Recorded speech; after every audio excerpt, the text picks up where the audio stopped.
the last day we were there, we had these 2 villas outside Bucharest, and our camera operator, who was a big cinephile, he's Italian, and it was our last night, and he cooked us this amazing, he made us like ragu toscana, which was delicious. And he goes, we are going to watch my favorite film. And I was like, what is he going to bring? And he's like, this is my favorite film of all time, and it's amazing. And I go, what are we watching? And he goes, Tropic Thunder. And I swear to God, I was at the same time mortified and so happy, and I couldn't believe it. And then I was like, I haven't seen Tropic Thunder in a decade. And we sat down, and I was also curious as like, how are all these Europeans? Because we had Italians, we had Austrians, we had Germans, we had a whole consortium of European crew, which is its own story, and how different that is than American production. But they got every joke. And I forgot how amazing that film is. And what we were talking about was, the sad thing is, I don't think you can make that film today. Can't do it.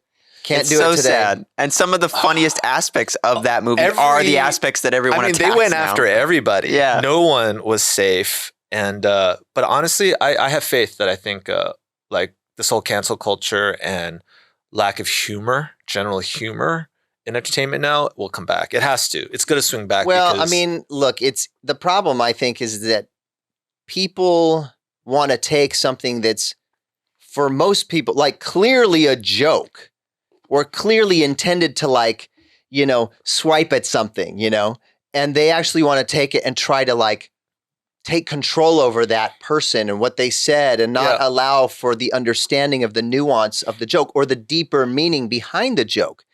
A lot of cases, it's manipulative and it's done with malice to try to hurt that person. Other times, the person is actually just not smart enough to understand the several layers deep of that joke. And so they're like, you this, and it's like, okay, do I continue to argue with this person how stupid they are? They don't understand the joke, or you just have to kind of let it roll off your back? Yeah. You kind of have to let it roll off your back. Two elements to this. One is, I think we're conscious enough as a society to know when someone is just ignorant and making jokes, or actually malicious in making jokes, and someone who's actually aware and empathetic and an artist reflecting back on the absurdity of sort of like situations. Like, I think we can all see through that. That is one element. Well, the other element is social media, which is like, why are we letting these people who hide? Do they create anything in their lives? What do they do in their lives that they can judge what artists who are actually putting themselves out there, risking living in the arts and actually adding to something? Right. I think I read something great recently. Someone said something to Mike Rowe, who I like a lot. Mike Rowe, he's the Dirty Jobs guy.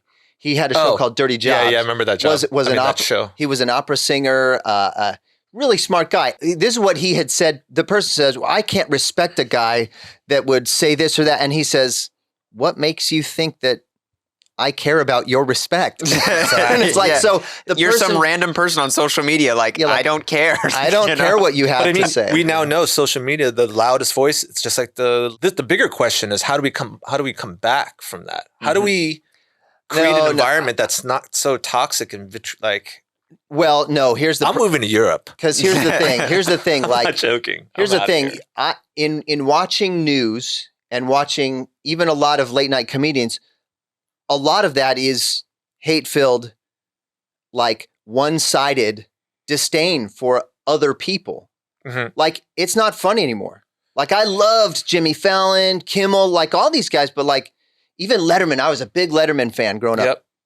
There's some straight up just like hate coming out of people. And it's echoed on social media. This is what I think. It's echoed on social media. And this is why I'm probably going to be living in Europe. I'll still be working in LA, but I think I'm building all the bridges to be able to not be living here.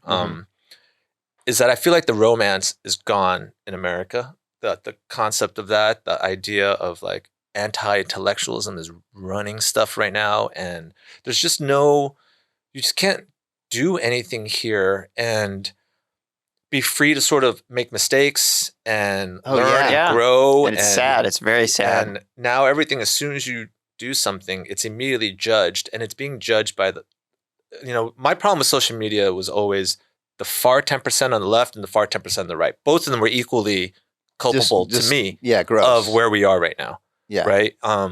Just the most people that clearly to me, the more miserable you were with your own life, the more you were exuding that And into putting it on everyone others. else's life. Because I Yeah. think the 70% in the middle, or There's a whole reasonable bunch reasonable in the people. middle, Yeah. that are now being forced to like Look, choose. I was it's in like, Sturgis. I don't know if you guys know what Sturgis is. Yeah, the it's biggest biker capital. Yeah, of the so I world. did a show there. It was amazing. I was asked like, "Hey Jerry, like you ride motorcycles, right?" I was like, "Well, I used to own, but since I had my kid, I don't." But they were like, "How about we trailer 4 motorcycles out to Sturgis for you, and you do something and produce this and do this show for us?" I was like, "Yes, That would be awesome. Yes."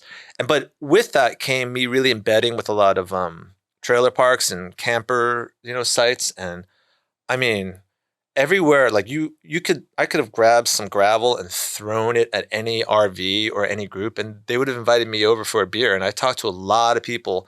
Basically, to me, it was most of America. They would invite their neighbors over for a drink. Yeah. You can Yeah. have differing opinions and Yeah. have reasonable conversations. Yeah. Where contrarily, in LA, if I threw stones, I'm probably going to hit 50% of a-holes that I Yeah. don't want to talk to, which Yeah. is interesting. Made Yeah. me realize I I've been agree. living in the 2 biggest bubbles. I was in New York City for 12 years, Yep. and I've been in LA for 14 years.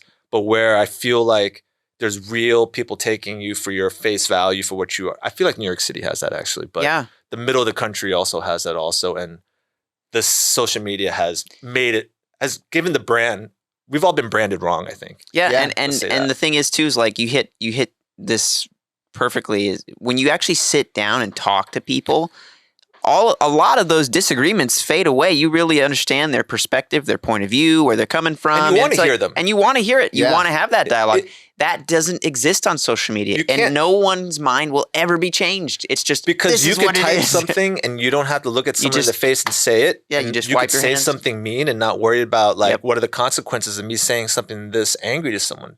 That we're moving now into that like Wall-E world where Yeah. Yeah. which is kind of scary. And it's weird because like when I'm right next to someone, I can get a vibe from them, from looking at them, from being around their presence. And that's one of the reasons I think a lot of podcasts are doing well is because you can go on a journey with someone. You can understand the nuance. You can be like, oh, I remember him talking about this and he didn't fully understand it. But like now I see he's kind of come around. He's like, I see the error in what I was thinking then. It's a journey of learning. Mhm. And no one is allowing for it to happen. You have to be perfect. You have to be 100%. It's like how are you going to cancel Kevin Hart? One of the funniest He is dudes on the so planet, one of the funny. hardest working guys on the planet. I think he one of the most survived the tolerant guys. cancellation though. I think he Yeah, survived I think he it. made it He through. did, but he had to gotta lay cancel low. back. You kind of gotta have lay to I think you have to cancel back a little bit on some of these. Hashtag cancel back. Hashtag cancel back. We're Let's starting it right now. start it right Hashtag now. cancel back. Cancel Oh, back. you cancel me? Oh, no, Well, I I didn't even hear canceled what you you just back. said. I didn't even hear what you just said. You know why? Because you got canceled by me. Cancel back.